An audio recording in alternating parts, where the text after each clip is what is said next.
Mangahigh's assignment Gridview provides teachers with a really quick and easy way to gather an overview of how your students are progressing against multiple activities that you have assigned for your students. On the top panel, you can see all the different activities and when they were due, and on the left-hand panel, all of the students listed in your class.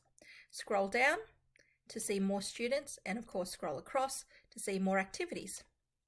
But I'm going to start by showing you where to actually access the assignment Gridview, because it is a little bit hidden.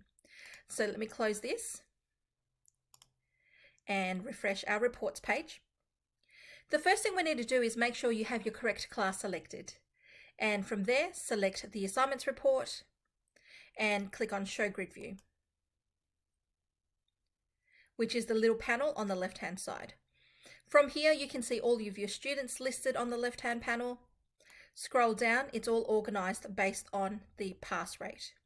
So pass rate is calculated based on the number of activities that your students have passed, divided by the number of activities they've actually attempted. So let's take a look at some examples and what these medals actually mean. So Lucas, in this case, has completed 26 out of 33 activities that's been attempted. Use halves, thirds and quarters. He managed to achieve a silver medal before the due date. So it was due on the 11th of June, and before the 11th of June, he managed to get a silver medal.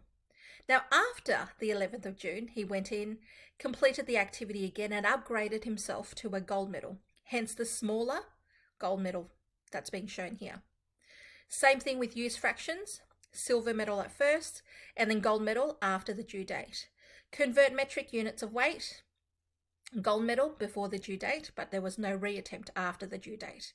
Okay, and of course here, measure capacity, litres and millilitres, bronze medal before the due date, and a silver medal after the due date. Anything with a cross, what that means is Austin, in this case, has not even attempted any of these activities that were recently due. But back in May, he was pretty good at making sure that he's attempting at least all of the activities that were available that's been set to him. Then we have activities here, for example, Oscar Zhang, number pairs up to 100. Here's an activity that Oscar has attempted but have not passed. You can click into any of these activities and reassign the task for your students. You can click on the number pairs up to 100 in this example, click to reassign the task, and from here you can select to assign it to just the students who have not passed.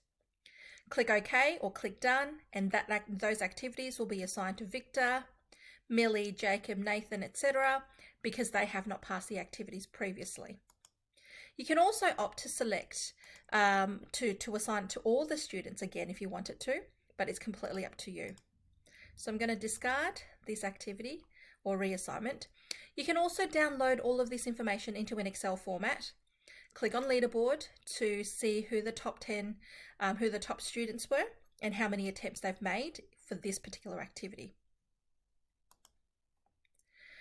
Moving on, you can also see that students are organised based on their percentage pass rate. So you'll find the students that you really need to work with will be down the bottom of the list. So here are students who have not attempted a lot of the activities. So again, you can go in and reassign the activities for these students, or you can tap them on the shoulder and say, look, let's go through this and work through these activities together. So in this case, we'll have Lucas, Candace, Victor, Angus, Hiranya, Rihanna, and Freya that needs to reattempt these tasks and perhaps work in small groups together with you in order to get those completed. Other reports that you can access are Achievements Report, Effort Report, Independent Activities Report. But remember, to access the Gridview, you'll need to click into Reports, click into Assignments, and look for this blue flag or tab on the left-hand panel to reveal the entire Gridview. There we go.